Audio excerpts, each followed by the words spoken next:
Yo, what's going on, everybody? Hope the sound wasn't like way too loud on that video. I always feel like we're blasting everyone's eardrums out, and then it's just like two guys talking. But what's going on, Kinetics, Crypto Ewok, and Hexagate? Thank you for joining. And Discourse Syndicate, I think that's also you, Kinetics. So yeah, we're here with this guy. I just picked him up off the street in LA, Hollywood. He seems pretty cool though. His name is Barren Gates. If you don't know him, he's got a couple million plays under the current moniker on Spotify, YouTube, and I think you recently started your own YouTube channel, which is awesome. It's growing fast. Couple like a million subscribers on the YouTube topic, and then you realized you were supposed to start a channel the whole time. So funneling some of those followers from your topic to your channel. But yeah, it's Brandon, guys. What's going on, man? Hey, how's it going? What's good, Matt? Yeah, thanks for having me here. Small correction, dude. It's not a million subscribers on the topic. It was just like the topic video ended up having a lot of views on a few uploads. And yeah, okay. I had some bad advice in the past that YouTube was a dying platform and only focused on SoundCloud and Spotify. So because I released under larger labels, I just let them take care of the YouTube side. And like, that was such a mistake. Man, I should have been focusing on my own growth from the beginning. But I don't know. We'll talk about that too. But yeah, thanks for having me, dude. So of course. What's going on, Belliot Brand, Northernmost Hexers, Spike, Aaron Ellis? It's like coffee. My ears are blown out from the intro vid. Yeah, I feel like it's way too loud. But I actually have no idea how to turn the volume down. That was actually one of your songs. I forgot what the name was, but that was a Barren Gates song. So if you like that little thing, check them out. We're trying to do this thing where we're like cross-pollinating. So we're crossing streams, wink, wink. And, we're just trying to get followers from all ends of the woods, because if you want real adoption in crypto, you need to stop with the circle jerk and, everyone just congratulating each other on how great crypto is doing. Because to new outsiders looking in, we just look like a bunch of lunatics that are like arguing with each other, and we can't seem to agree on anything. And it's way too complicated to use. So, why would I want to get involved in that? And then they finally do get involved, and then they get wrecked on Dogecoin. So it's like, they're like, oh, well, I just lost $500 on Dogecoin. I'm never doing crypto again, right? So I feel like I'm just kind of trying to bridge that gap here. I mean, what are your thoughts on cryptocurrency in general as a total non-crypto music industry, totally alternative view?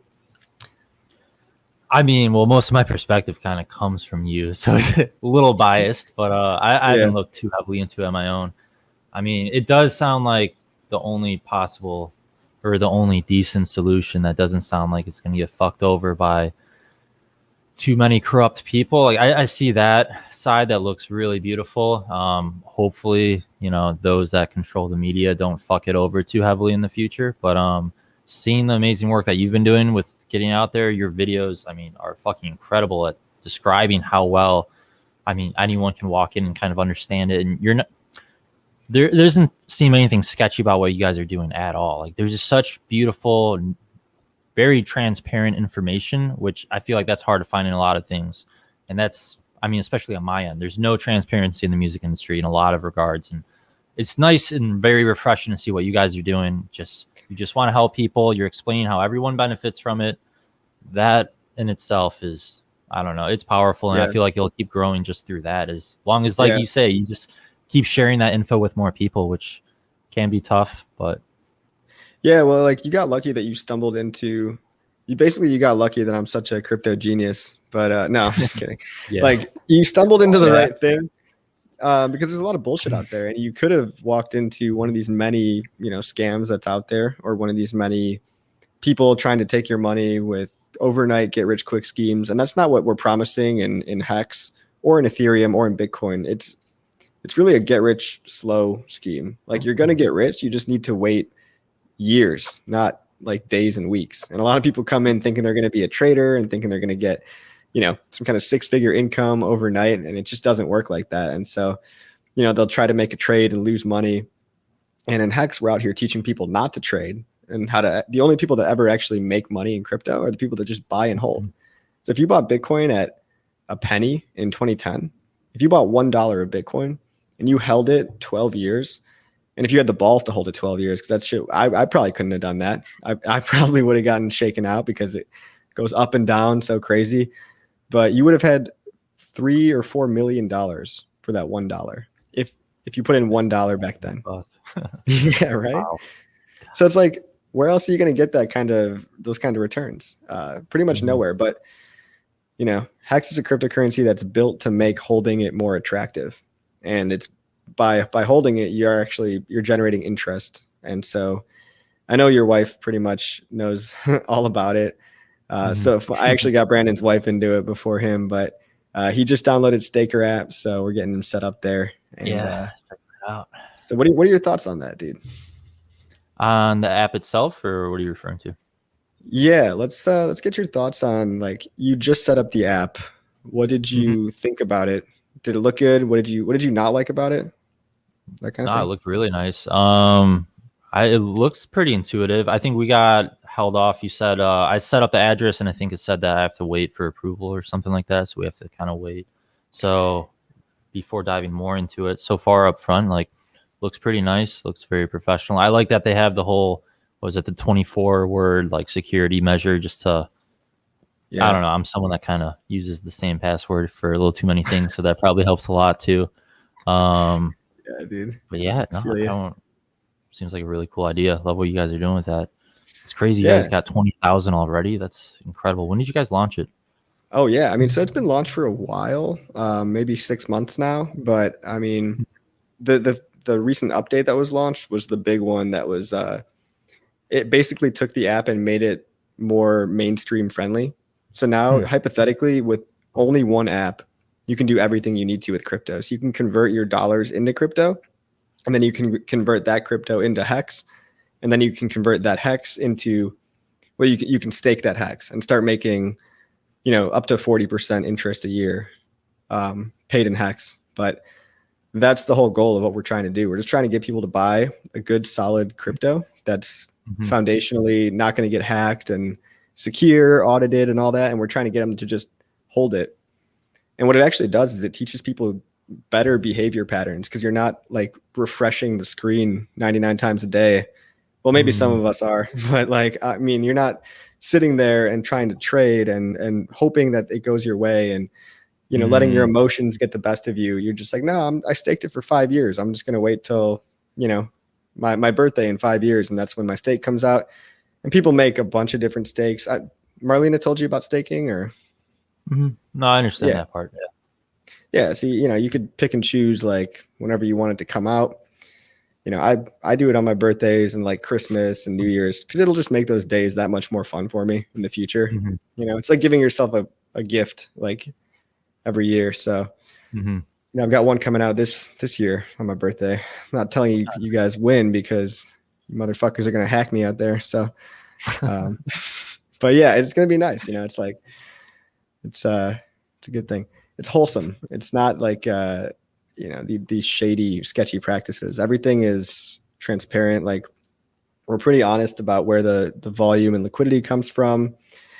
You can read it all on chain. We're on a decentralized exchange, meaning there's no middleman, which typically middlemen are like exchanges, and then they can do shady shit where they can fake volume and they can pretend like, there's more activity going on than there really is.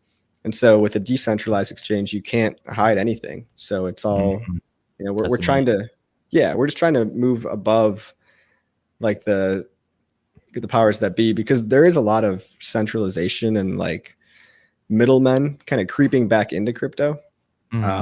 Crypto is supposed to get rid of the middlemen, but now you have these big companies trying to basically be like the new banks, right? So it's like we're just selling it out. We're selling out what crypto is supposed to be to these institutions again. And it's like, we're trying to go the opposite direction, but it's tough, right? Oh yeah. It's like, no, very similar to what's kind of happening in the music industry, except we just don't have that transparency. We have a lot of middlemen fucking things up right now. I just know personally a lot of channels and artists have been taken advantage of from fake Spotify playlists more than ever. It's just been another issue. I mean, a lot of these people they show the stats to make it look like your song's getting placed, and we got 1,000 active listeners, and you're getting maybe so and so amount of plays every single day.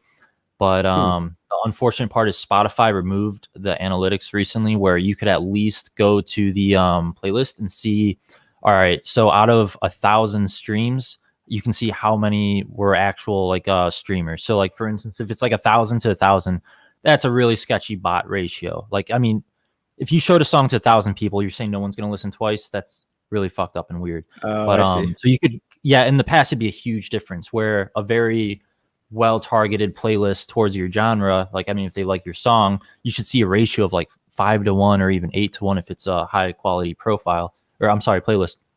And Spotify removed that, making the transparency worse. And ever since they did, which was like a year ago, a lot of shady fucking people have been just infiltrating that and stealing money from artists and channels. And the really ugly part of it too, because a few channel owners I've been talking to, they get hurt the worst out of it. Not only do they lose like 4 or 5 grand trying to promote their channel, but now their algorithm under YouTube or Spotify gets fucked, like especially YouTube, because now they see that basically, because YouTube and Spotify on their end can see that it's just spot plays for the most part they're getting, even though we can't see it. So they see that you're trying to go under this, you know, cheap way of getting your music out there. So now they're getting fucked, and their own organic reach is just like dithered away, like to almost nothing. And it's really fucked up and sad. But so yeah, quite a similarity there. But that's really cool that you guys are getting around that to a certain degree. I mean, We're trying, man. It's like it's really hard though, because I mean, and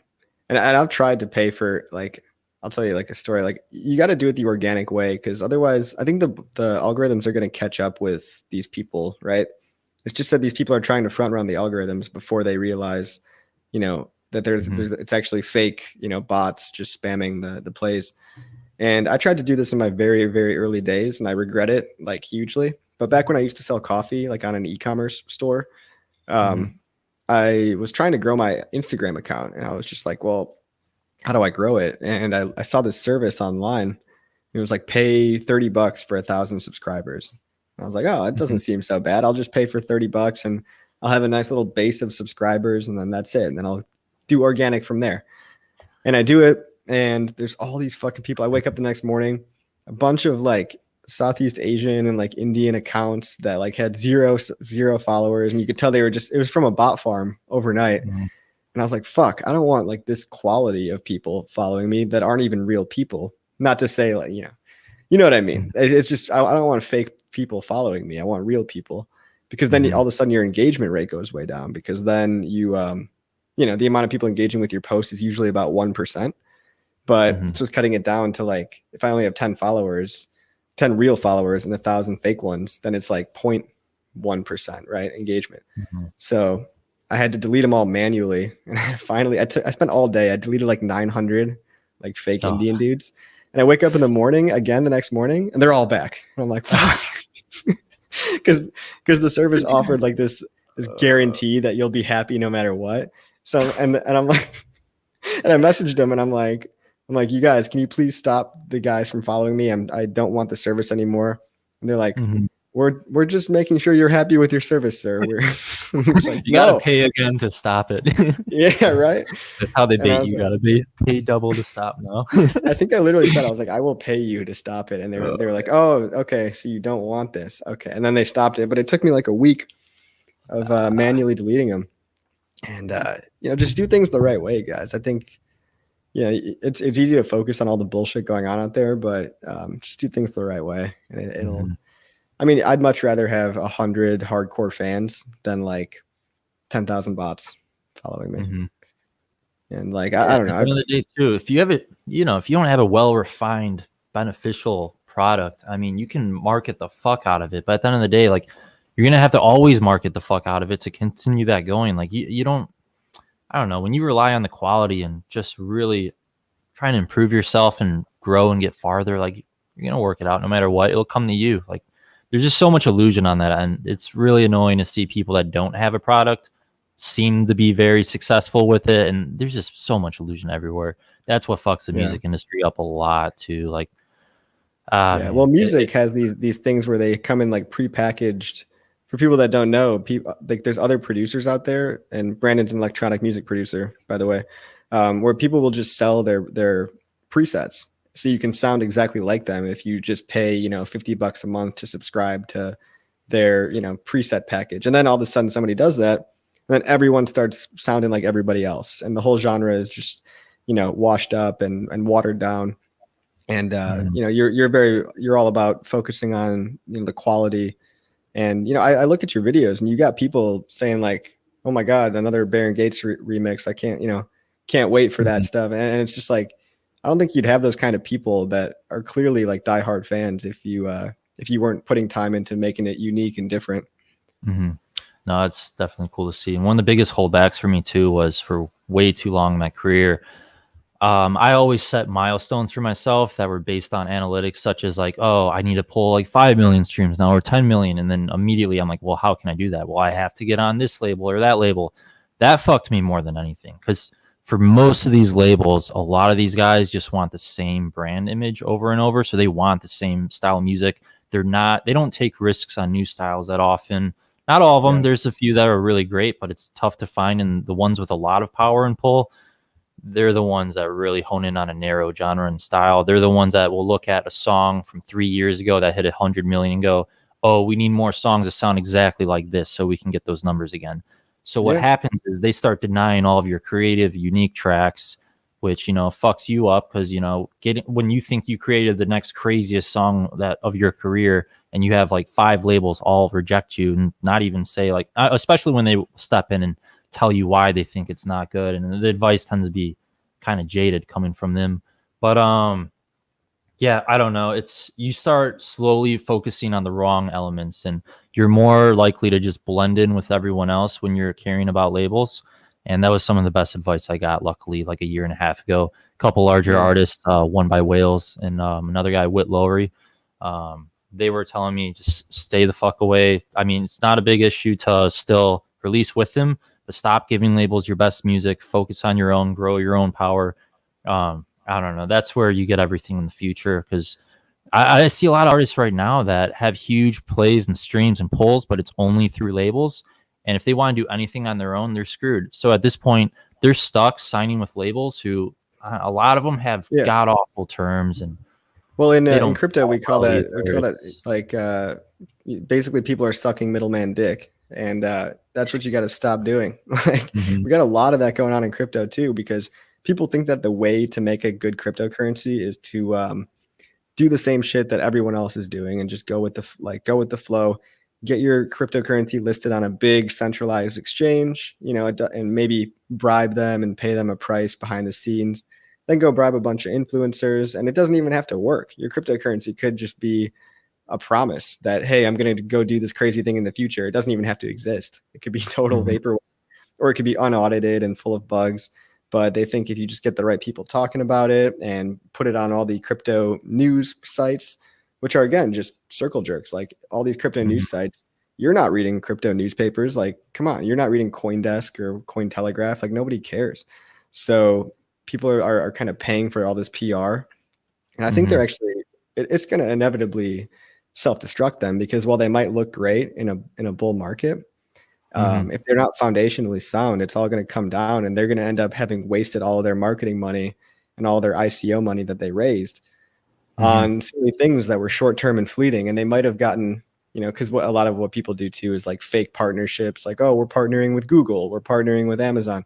Really, it's just like, oh, they're using Google Cloud Platform or something. Like, they're not really, they don't even talk to anybody at Google. It's just like fake partnerships. And at the end of the day, it's those little bits of news will pump the price up for like a week or two, but then it'll come down. And so you get a lot of charts that look like big spike, hold on, big spike, and then down, little spike, down, little spike, down, little spike. And all those little spikes are like news events or, you know, paid promotions and stuff, but it's not enough. It's not enough to keep people around long term. So how do you keep somebody interested in something really long term? Well, in Hex, we decided to make a product that people are locking up for years, right? And so now we've got nothing better to do. We just sit around and talk about how great Hex is, and like now we have all this free time where we're not trading, and so we use it to try to onboard other people, like via word of mouth and via live streams, because this stream will probably get seen by, you know, 500 people, and that's way more effective marketing than even trying to pay, you know, a Forbes article for like something on like Forbes or Market Watch that might get seen for like a week, and then everyone will just forget about it, right? No, So I we're fully building a agree with you community. there. Yeah. Yeah. And so you've been trying to build a community, right? Do you have any, hold on a second. This guy Tobleros wants to know, have you ever heard of Oh Skiko yeah, Music? just saw that. Sorry, Skill Seen this Music. guy? I feel like I've seen that name before. I'm not too sure. Not trying to talk it down in any regard. There's just so like a lot of websites that get recommended from time to time. I don't know if I've looked into that one too much. No, I'll check that out after this live chat. But Changing the legalities of the system to bring power back to creators. Yeah, I mean, I think there's a lot of crypto platforms that, you know, content creators could use to monetize their own content better.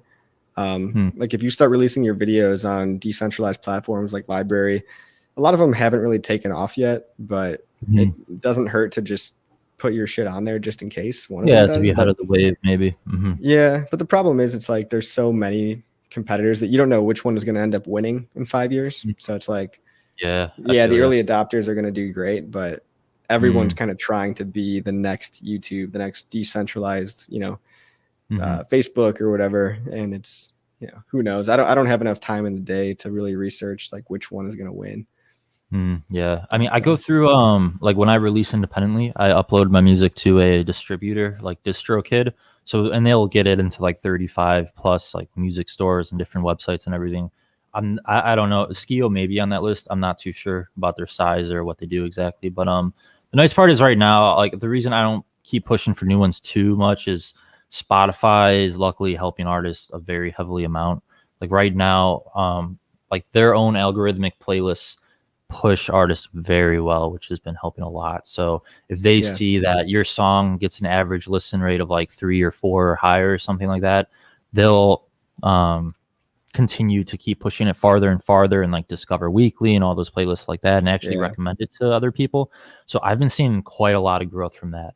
Like even in the last like 6 months of pretty much only releasing independently for the most part, like my monthly listeners went from like 500K and now they're up to like 540, and that's purely growth just from like Spotify's algorithmic playlist pushing the shit a lot farther, which is really nice. I mean, your where shit like ends up in SoundCloud my kind of plateaus, YouTube is a little bit harder of a push for me.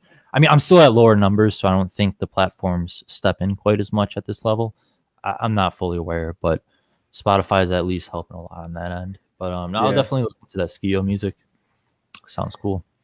Yeah, I mean, I keep seeing your shit get pushed into my Discover Weekly on Spotify, so they must be doing some kind of a good job there. But so one thing we do in Hex is we talk a lot about forming a community that stands the test of time. That really, the community in Hex is kind of like where the staying power is, because you've got all these people that are, you know, bonded, locked up for basically up to 15 years, right?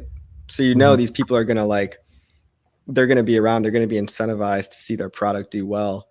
And how do you form that community is a question that we kind of, I don't really know how the Hex community came together, other than that the product was designed so well, and it just kind of was one of these emergent properties that just happened. So I just met all these really cool, smart people that just happened to, you know, be great, and we're all in it for the same common goal, right? So we're all in it to for the money, really. We're not beating around the bush. We're in it to get rich, but we're also in it to spread adoption of something that's free and borderless and censorship resistant and all that. So it's getting rich is kind of like a side effect of spreading something it's like the internet of money, right? It's like you're democratizing money so that everybody can have it and everybody can have a chance at getting mad gains and building wealth. Because right now, if you're just a pleb on the street, there's not much opportunity for you, unless, I mean, there's opportunities everywhere, I guess. But if you're born in the wrong patch of land, it's kind of unfair that, you know, your government or whatever can just essentially fuck you into poverty for the rest of your life. So you need to be able to hang on to assets that have lasting value, because your dollar is getting devalued every single day. And so that's what we're trying to promote, is something that's better to hold, that has a much more strong inherent value, because it's a cryptocurrency, right? We can't ever create more. It's dictated and governed by code. You know, you can't just have somebody inflate the coin as much as they want. There's no central government telling you what to do with it. But going back to the community, which is really what drives Hex, I'm wondering, like, how do you form a community on your end in your music? So, I mean, I don't know how much crossover there is between this idea with Hex, but for me, what I notice is remixing other genres helps quite a bit. I mean, it kind of shows, like, for instance, I have a very heavy like rock alternative metal background, and like I love a lot of hip hop and rap also, but metal is one of my go-tos. And I mean, sure, I know a lot of that genre may not even be interested in electronic music, but the nice part is when you're remixing genres that inspire you, there's a really good chance that, like, when I'm putting my taste on it and I'm using inspiration from people that also, like, for instance, band like Bring Me the Horizon or Linkin Park, when I do one of those remixes, like, I mean, I do get a pretty solid amount of crossover, especially when you're remixing like a pretty well-known great artist. Like, there's super fans there that, I mean, they just, I don't know, you get a pretty nice crossover and bleed from there. Growing the community past that, like, it's, I don't know, I try supporting my favorite artists like around that I can. There's not too much. I mean, for me, a lot of it's been growing on its own only because I've released heavily through labels, so I've gotten my name out there in other regards, like, or like Trap Nation, NCS on YouTube. Like, I have a couple songs over 10 million or like 15, so like I feel like I get bleed over from that way. Like, one idea that my recent manager had that was really cool was for my one song. It was like an Infected remix by Sick Hick on YouTube. Things at like 19 million now, and it was growing at a pretty high rate. So his idea was to have a new comment promoting like my new EP that we asked Trap Nation to then pin at the top of the video. So that way, like, I mean, everyone checking out the video, a lot of people are like pretty likely to stumble across the first, pinned comment on a YouTube video. So they're at least immediately seeing the promotion of my new EP, explaining how it's slightly relative to this one. And that's been helping a lot. I got a lot of bleed over from that. Yeah, one of the tactics we've been talking about was like YouTube's community posting. So I don't think a lot of people are aware of this, but the YouTube community post is super imbalanced right now in the algorithm. I told you this earlier, but apparently YouTube, they made this community feature to try to make YouTube more like a social media platform, kind of like to interact with your subscriber base more. And nobody was really using it. Nobody gave a shit about it because it's not really that unique or cool. But because of that, YouTube is really trying to push for people to use that feature more. And they weighted it really highly in the algorithm. So now the algo is pushing, if you make a community post on your YouTube channel, it's pushing it out to way more than people that are just in your subscriber base. So it's pushing it out to all these random people, and you'll end up getting a lot more engagement just because it's being shown to a lot more people. And I think that's going to be useful to use as a tactic, just like an SEO tactic until YouTube finds out and then they ruin it. But I mean, I'm going to use that for now. And, that was awesome here. I had no idea about that too. I don't know if it's going to be like the saving thing, but just little hacks like that. Kinetic says, thanks for the reminder. Oh yeah, that's right. Yeah, for me, I mean, I don't know. On the music end, it's just, it keeps boiling down to, like, as the years go by, I keep seeing more and more of the bullshit behind a lot of these illusions, and like a lot of the ways of growing your community on the music end just seems, there's too many middlemen, like you said, that are kind of stepping in and fucking over a lot of people because they have a way of making money. So for me, it just boils back down to just releasing music that people actually enjoy and it speaks to them in some regard. That's really how I get most of my growth. It's almost just like like do it the right way and just simplify it. It's like we can come up with all these hacks of like how to do this little tweak and that little tweak, but really it's just get a better product and get something that people really want. Like, there's product market fit for your music. I mean, I hate to even say your music is a product, but it's like, obviously people are interacting with it and it's getting millions of plays on Spotify. So you must have struck a chord, right? With somebody out there or some giant section of people, right? And yeah, it's not for everybody, right? But for anyone that doesn't know, I kind of describe it as like the heavy metal of electronic music. It's like very intense. And so if you're brand new to it, it just, it's awesome. Like, I love working out to it. I love like doing work and like just putting my headphones on and focusing. But it's definitely that kind of thing where it's like nothing you've ever really heard before. So I can't really even categorize it to a degree, but there must be some kind of niche that it's filling, right? I jump through a lot of genres. Yeah, it tends to be a little bit more on like the future based dubstep side, but a little bit more on. It's more melodic than it is. I don't want to be offensive to like certain dubstep genres, but like some of them can get into very.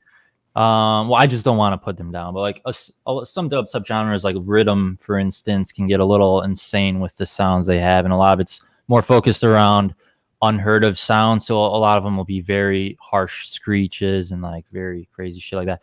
I just want to clear that I'm not like too far on the heavy side like that, but yeah, it's like a mix between like my whole like electronic metal influence with there's some hip hop influence in there too, trap, dubstep, future bass. I'm all around, but I have a very cinematic feel to a few of the tracks too. Just like the one you're playing, the second breakdown gets all.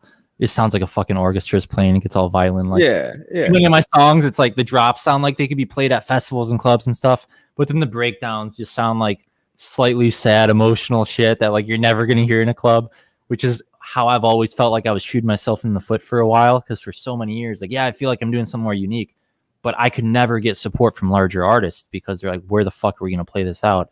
You know, the breakdown's a little depressing, and now you're going to high energy drop. Like we can't play this in a club. So, well, I think there's something to be said for having something that's so different, like Hex, for example. It's so different than all the other bullshit in crypto that it's like people don't know how to react to it at first.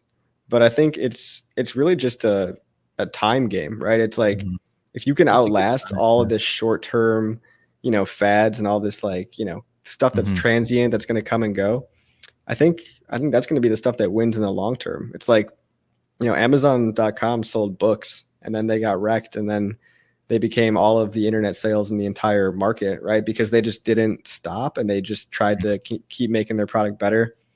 I think Hex is going to be around as long as, Ethereum is around, as long as the internet doesn't go down, as long as we don't have like a solar flare or a meteor doesn't hit the earth. So it's just more of a matter of time before people can catch on to it and see it. And I think, just to transition, like just to try to relate it back to Hex, is like people in crypto are so accustomed to promises, and they're so accustomed to being like, all right, company, like what are you going to do for me that's going to pump my bag, right? What are you going to do for me? And it's not about, getting involved in the community and doing something for yourself, right? So it's more about just people playing the armchair quarterback and kind of sitting on their ass and being like, I want you to give me a promise that something great's going to happen, and then it's going to make me rich, right?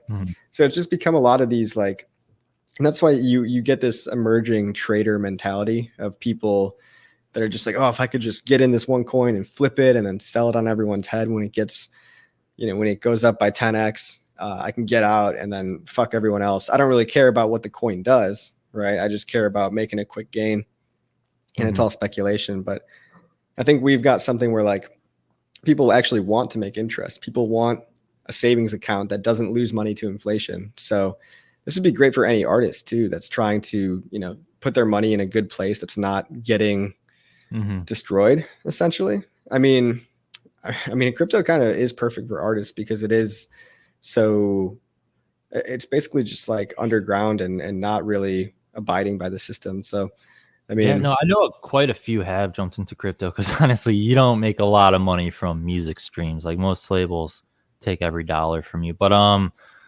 yeah, no, I've been trying to promote the Hex through them too, because I know a lot of artists, like that's the one side they actually probably make more money from than even music, especially right now with COVID and can't even play shows or anything. Like the streaming side of things doesn't pay out too crazy. So yeah, I'm looking for other things. So I'm trying to promote that more to them, but. Yeah, well, we've got an app, so if you want to make a referral code for the app, you can just show that to people. But yeah, it's hard. It's just not the same watching a live concert on Twitch. You know what I mean? It's like, yeah, it's kind of fun, but you're not with all the people. Yeah, it's fun to chat and talk shit in the chat room and everything, but it's just, I don't know, it's not the same, right? And the chats for music is just flying down. You type one thing, but there's like 50 people that respond at the same time. They're so chaotic normally. You can't even have a combo or see what's going on. Well, hey, that's a good problem to have though. That means a lot of people are actually watching. Yeah. We've got like 27 people over here, so I'm not saying in my chat. I'm just saying like when they do the festival concerts or shows. But yeah, I know what you mean. It's not the same experience at all though. But yeah. Sammy, what's going on? How are you? Sup, bro? Sup, dudette? Sammy, Chica, Hex Princess. One of the few females in crypto. We don't have a lot, but the women that are in crypto are in Hex, which I find hilarious. It's like Nice. this is like the one community that's just everybody can join. We've also got a Mhm. lot of ex-military dudes, which is a random side effect. I'm not sure why. Oh. Maybe it's because they're used to commitment and they actually understand long-term thinking. But yeah, we got DJ Cryptomatic. Good to hear a Hex music talk. Let's go. Yeah, I know.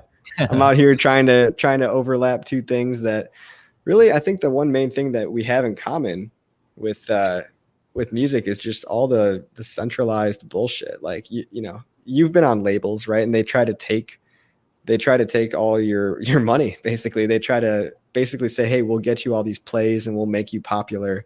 You just got to give us this really unfair deal."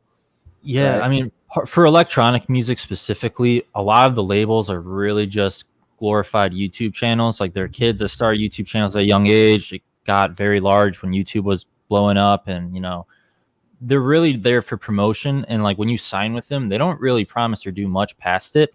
Their contracts are fairly disgusting, and they'll take everything they can because they go off the idea of, well, this is the norm.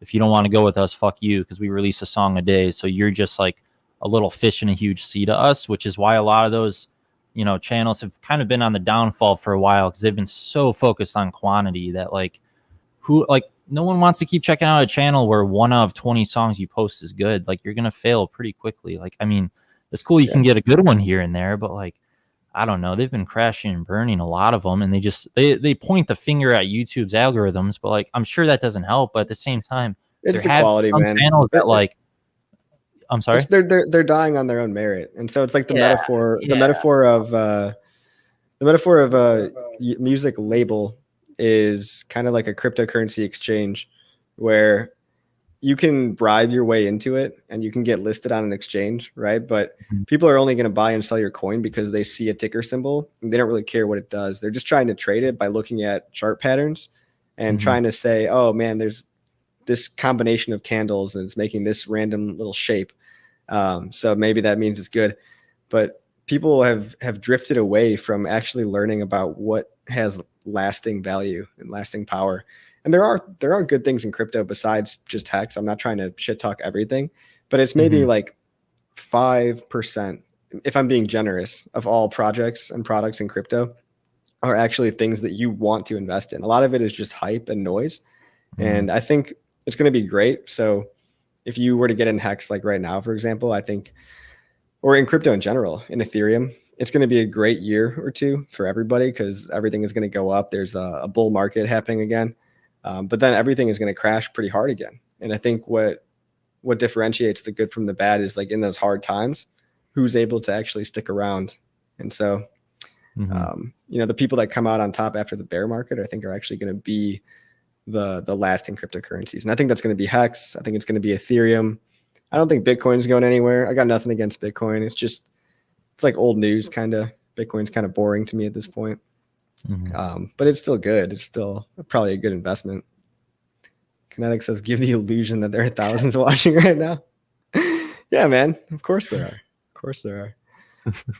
We'll Yeah. just go in After Effects and put like a fake dial showing how many people are watching. Just have it slowly keep rising past 10,000. Yeah. Oh my God. By the way, guys, download crypto.coffee or staker.coffee or scan the app in the top right corner of the stream if you don't already have it. And it's basically the app we've been working on.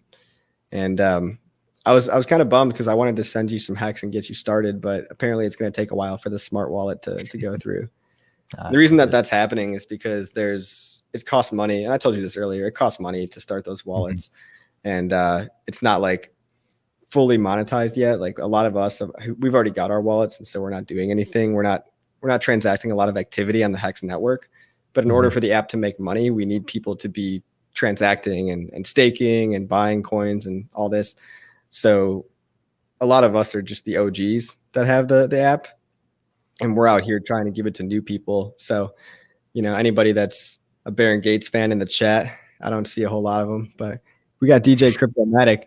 DJ Cryptomatic, I'm talking directly to you. If you want the one-stop shop cryptocurrency app that handles all your needs, check out staker.app or staker.coffee. And it's a great way to make some mad gains that might support your career going forward. Northernmost Texter, people watching all the way from the North Pole. Oh, that's right. There's probably at least one guy up there, right? We got Billy Boy Crypto, Hexarican, Lights Out. Kinetic says, coffee, the chat won't let me delete my ref link. It's okay. I forgive you. If they click your ref link, I'm not mad at you. Just disappointed. Omeron, 3 hex streams right now. Oh shit, are there really 3 going on? Well, I guess to the 29 people here, that means you like me the best. See, we've got this good problem in Hex where we've got so many streamers that we're always overlapping with each other. And we can't like, and I don't even bother trying to find a time where like, I'm not going to go message every single Hex guy and be like, hey, are you streaming right now? Cause like, it's just too much to coordinate, but that just shows you how powerful the community is. It's like, we've always got people doing their own streams, their own independent things. And it's like, you know, it's amazing. I don't know of any other, even Bitcoin. You don't have people constantly talking about Bitcoin anymore.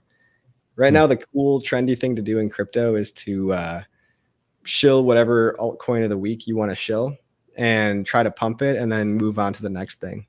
Like, people's attention spans have gotten so short that they're just trying to like do these. It's almost like they're doing little pump and dumps where this week we're talking about this coin, next week we're talking about this coin. And it's like, if you try to follow that, you're just going to lose because you're not going to be the first one to the party. By the time you buy the coin that your influencer talked about, they've already bought it. They're the ones selling on you, you know, and next week they're going to talk about something different. And, you know, so it's kind of disgusting, but that's what's going on. So bullshit everywhere. The moral of the story is, have a good product that works, whether that product is your music or cryptocurrency. Just do something that, you know, is genuine and authentic. Kinetic says, story of my life, I disappoint people all the time. Yeah, I bet you do, Kinetics. It's all right. I'm proud of you, bud. Bitcoin for the win says, high fees crushing Hex and DeFi right now. That's one thing too. It is kind of off-putting because a lot of the Ethereum-based tokens have super high fees right now, which is actually a good problem because it means a lot of people are using the network, right? So in a bull market, a lot of people are using Ethereum and there's really high fees. So for example, if I wanted to stake Hex for like a year, it might cost me like $25 to do that. So for anybody that's just trying to do a small little stake, it's not really worth it for them. But to me, what I would say is maybe lock up more than that, because this is actually a really valuable coin that could be worth a lot higher in the future. But it is shitty, right? So it is kind of hard to onboard people with these high gas fees. But yeah, I mean, you haven't really ran into that. Marlena might be running into that a little bit. But the thing about everyone that's in Hex, they're staked, right? So you only have to stake one time or maybe like 5 times, and you don't have to worry about it. Whereas if you're trading in and out every day, like if you guys think gas fees are bad, imagine being a trader and having to deal with $25 gas fees like twice a day. If you make one trade a day, you get in, get out. I mean, it's affecting everybody, and it is really shitty. I'm not saying it's good, but you know, if being a Hex staker is so much more advantageous in these times than being a trader, because if you think you're getting crushed with fees, everybody else in DeFi, which by the way stands for decentralized finance, everybody else that's trying to trade in and out multiple times a day, they're probably paying hundreds of dollars of fees per day. And I will say, guys, that there are things happening, like scaling solutions happening on not only on Ethereum itself, the base layer, but they're happening on Uniswap too.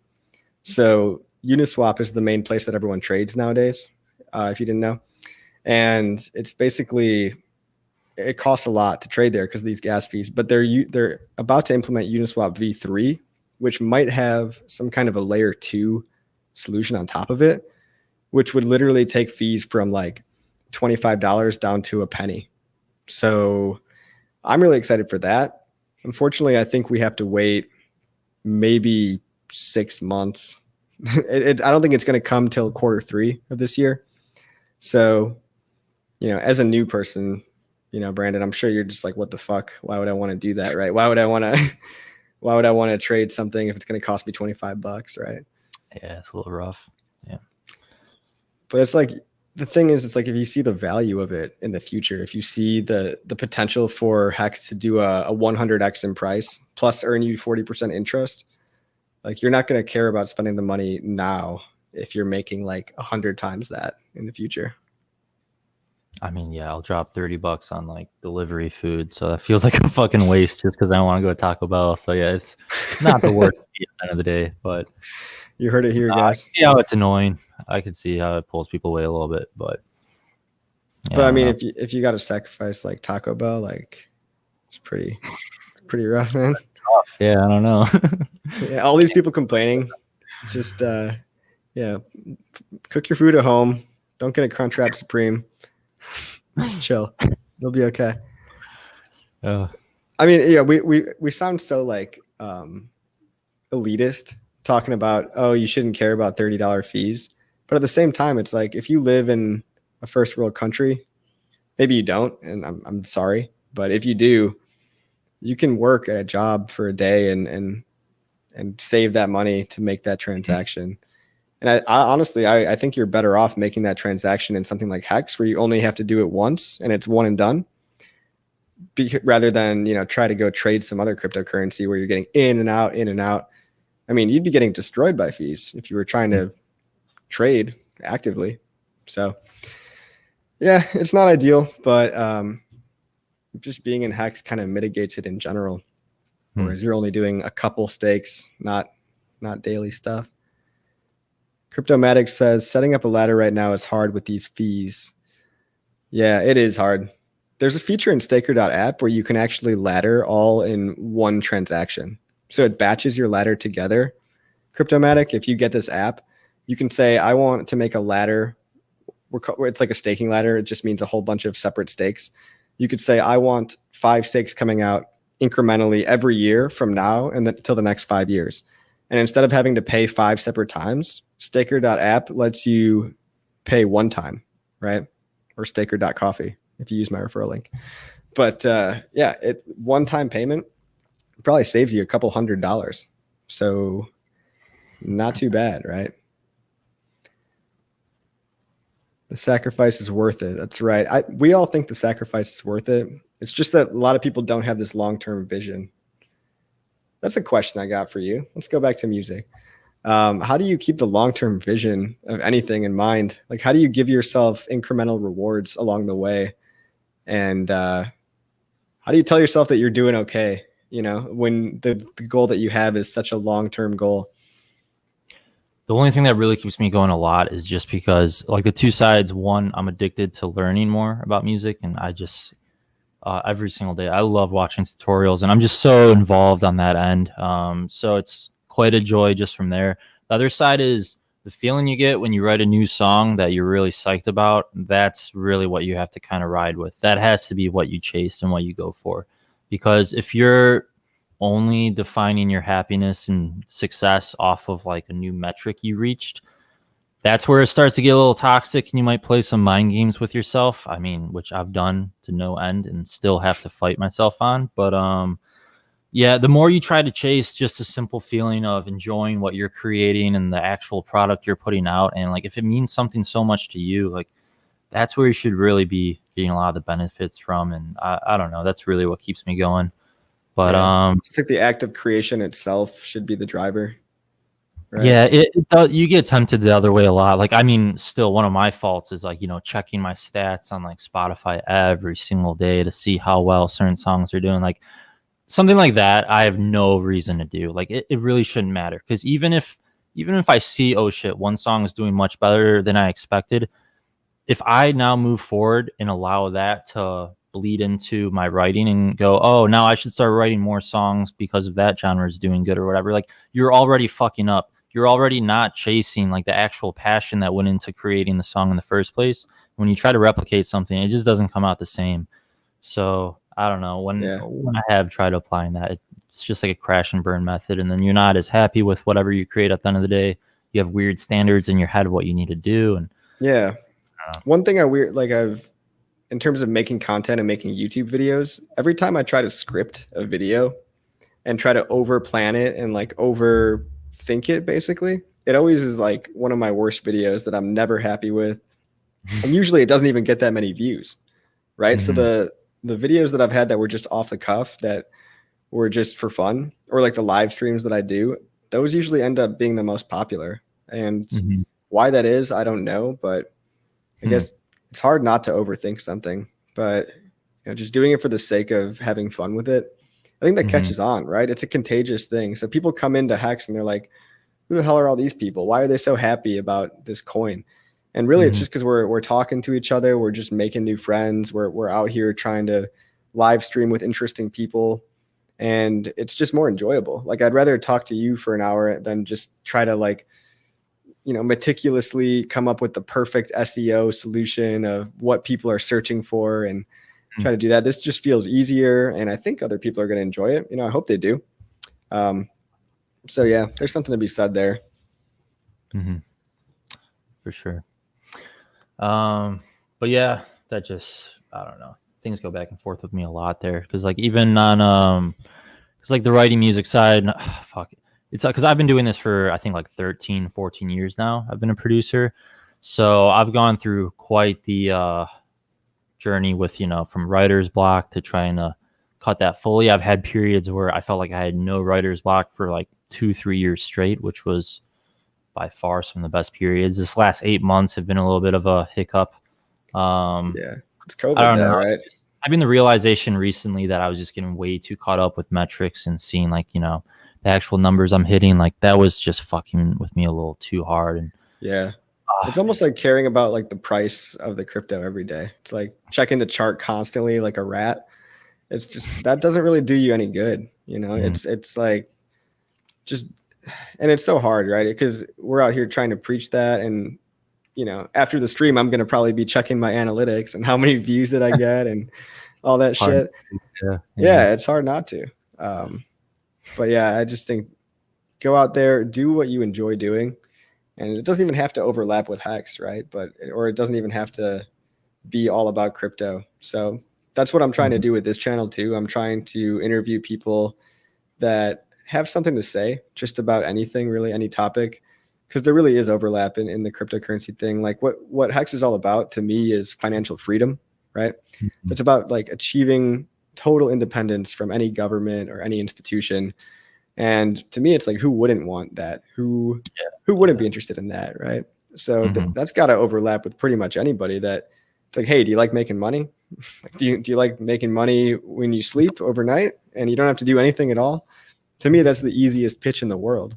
And hey, if you hold this for 5 years, 10 years, this just might be like your retirement fund where you don't have to work a day in your life, or it'll free you up to be able to do something creative, right? So it kind of enables more creativity by like, you're not thinking about how you're going to get the next paycheck and how you're going to pay for your bills because you've got these Hex staking ladders coming out all the time. So that's what I want it to be. I want it to be this thing that unlocks financial freedom for anybody. And I think we can really take that global and across any single industry, because money is the one thing that we all kind of have, just like time, right? And the money buys you the time. So you kind of have to buy your freedom and buy your time. Although you kind of seem to be just doing it anyway, right? You're not in crypto. You're just doing whatever you want to do. Yeah, I mean, I do have my one song Devil has been doing pretty well. So I've been getting a decent amount of monthly income just from that alone. And how That's I've awesome. been, the picture that got painted for me recently too from that Whit Lowry guy, what he was explaining was when you're releasing music independently, the one side is if you're releasing music like 3 songs a year, all right, that's going to be kind of tough to really build your career on. But like for me, I can write music fairly quick. I tend to release stuff like every 2 to 3 weeks for the most part. So the beauty of it too, when you're releasing independently, it's like, so maybe I put out, I think maybe like 25 songs last year. I mean, some of it was like buried in like an EP or something. So a little bit more collection of one quantity, but as you keep moving on, and like if I look forward 5 years from now and I maybe will release at least 100 songs, they're all independent too. Like fuck, even if each song only gets like 10,000 streams, like that's it's all going to equate to so much more because I'm building it all on my own, and it's really just all going to come back to me, which is what's really nice. And it's not even like I'm not looking at this angle of the sake of, oh, well, this is how I'm going to get the most money, because it's not really the case either. Like, it would be potentially easier to just go through a major label or anyone else right now and just, give them my single and let them try to blow it up more. It's just, that comes with a lot of issues just because you can get stuck in their contracts with pretty ugly shit. There's a reason why a lot of huge artists you even hear on the radio disappear after 2 or 3 years. It's like they can't use their name anymore because what's that? Soulja Boy? Probably him too. I mean, majors tend to take advantage of anyone who has a hit song that doesn't have any experience with releasing for a while and didn't build anything on their own. They love feeding on those people. Because those are the people that will jump in a contract quicker than anyone else because they see, oh shit, well, everyone else, all these other artists I liked signed it, so it must be okay, which is never the fucking case. And then 3 years after the majors are tired of pushing them because they have a very small systematic way of promoting everything, once they squeeze that out and feel like, all right, well, we ran through your image, well, they can't even use their name anymore for the most part. A lot of them get stuck in that shit where now the only way they can release anything is if the major approves it, but the major is done with you, so they don't want to approve anything. So now all these huge artists have to start over from the beginning for the most part. And it gets ugly too with, you may get I don't know, for instance, if you made $2 million or some shit through a major, they charge you for everything. That limo ride, every single thing, every studio time and everything comes back out of the artist's pocket, which is really ugly. My favorite band, Linkin Park, I forgot what it was. It wasn't until their third successful album did they ever actually get any money from it. It was so fucked up. They're touring and everything, and they're barely getting paid because the labels literally just just jerk each other off and just make sure their employees are paid well. A lot of them act like gangs, really, is what it comes down to. It's power structure. I'm just kind of afraid of working with that. But do your own thing. Go be independent. Take the power back into your own hands. I can't even believe you didn't start a YouTube channel until last year, because I think it would have been a lot bigger if you didn't do label releases. And so to go into that a little bit more, the whole issue with that was because I used to go under the name Sinner's Heist before Barren Gates, and that was a duo.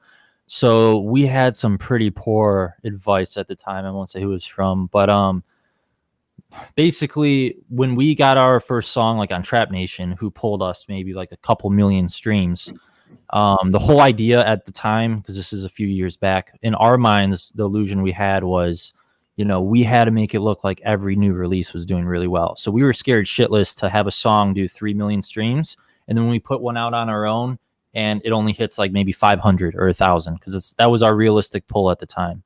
So we were afraid that if a booking agent turned around and was curious or interested in us at all and saw we did this well on a big label, but then, oh wait, what the fuck? Why are they only pulling this much on their own? They must not really have any following or anything. We were afraid that was going to hurt us. So we thought, no, we shouldn't release as much. We should just keep going through Trap Nation or any other huge label or something like that we know will get a high view for us. So that was just kind of fucking us a little too much. So that's why even on YouTube, we didn't want to post anything on our own. We're no, let's give the image that we're a little more secretive, a little bit more of a high value kind of artist. And we were just building up all these really toxic, terrible things that only fucked with my happiness. It was in turn, our music suffered to a certain degree. We still had good tracks come out, but the number of really good songs that got shelved and just kind of disappeared were way too many. So I guess it comes down to don't place value in these power structures that have perceived value. I think independently, everybody is a lot more important than they think. Your voice actually does matter a lot more, and you don't really need these kind of daddy government to hold your hand for you, or whatever label to really boost you up. So there's all these middlemen that make you think that there is some kind of value in that, when really you can just go around it. You can just do your own thing, and you have the internet now. Now you have free money to express yourself too. So, I mean, that's the way to do it. Hey, we're at an hour, man. Oh, really quick too, just to finish up on that point though. I mean, a lot of the illusion too wasn't even coming from the labels necessarily. It was me growing up, looking at these artists I liked and seeing, oh, they got 1 million streams and oh, they're playing shows. So like in your head, you put together, oh, it must have came from these label releases that they got all this fame. And like you're, if anything, you're attributing success to the wrong middlemen, which is what fucks things up a lot. And just to answer DJ Cryptomatic there about, but do these artists really have any choice? If they don't sign, they might not get on. I always found that part very difficult. Yeah, definitely. But the thing is, like, you have no negotiating power with any of these labels. So, like, most of them, for instance, they don't give us any split from YouTube. They take 100%, just claiming it's industry standard. So, like, fucked up shit like that you can't even fight them on. Like, and then you'll get like 50% from Spotify and SoundCloud, which doesn't really pay much anyways. But like out of that, then in the contracts, they're allowed to charge all of their expenses out of the artist cut. And like what a lot of them do is they own playlists under another company that they own, but it's not, label X. So now they just charge themselves, for like their own work. So they're paying themselves more and just stealing money from the artists. Have you heard of a concept called NFTs? No, what's that? Okay. I mean, it's basically like this thing that I think artists are going to start using in the future, and we're still very early on it, but I think it's a mechanism via a cryptocurrency kind of coin. It's like making your own very unique identifier for a piece of your art, right? So for the most part, they're right now they're in a stage where most of them are bullshit. Like people are scamming other people by pretending that their art is worth a lot, and then they're like overpaying for a shitty little picture of a JPEG or something. Like, oh, you told me about this. I think, yeah, I remember. Yeah, but I think in the future it's going to be a way to potentially validate things in the real world, or even something like a song or a track. You could sell a specific number of them, and people might find value in having a unique version of the track specifically from the artist that they like. And I mean, it is hard because you can just copy and paste something if it's digital. Like, how do you keep somebody from just copying and pasting it everywhere? But yeah, NFTs might be something to look into. I know a lot of artists out there are thinking about it, but I don't think they're in like a mature phase right now where they're really good yet. But I think one day we might get there. Gotcha. But sorry to finish that point though. With so the way around like working with the labels, because I totally get it. It's like, how can you pull decent numbers or grow yourself on your own without them? So I mean, the biggest thing for me, I think, is remixing artists, like remixing music you love. Like that's a really great way. If you even look at like, that's just a great way to get people who have not really even maybe listened to electronic music or your style to open their mind to it. Like for instance, even if you like for me, like I'll remix a Linkin Park song or something, and like maybe a lot of those fans don't listen to electronic music, but they're more likely to give it a shot just because, well, shit, I love Chester, I love their band and whatnot, and I want to hear their influence by it and what they do with it. And remixes or even covers are a really good way to translate other listeners to you.